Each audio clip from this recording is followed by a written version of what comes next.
ఏ పులిహార దోశ బిర్యానీకైతే వంకాయ బజ్జీ అంగూర చికెను మసాలా ముంత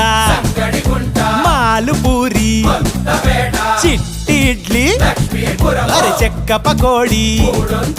ఇటకే పడక కడుపే తిడితే సబ్జా గింజల సోడా బుస్సందే